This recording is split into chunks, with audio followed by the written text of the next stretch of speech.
guys! Today magluluto tayo ng pork dinuguan with twist. Okay? Ito yung ginger, onion, and then garlic.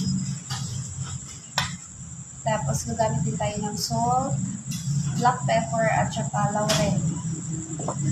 At meron tayong vinegar. Ito yung ating pork. At syempre, ito yung ating dugo.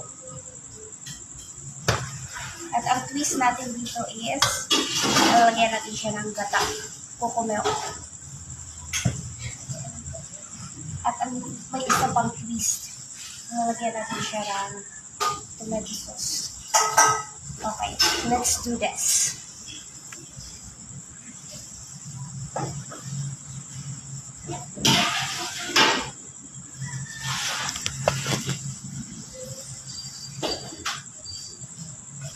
Isa na natin. Sama na natin.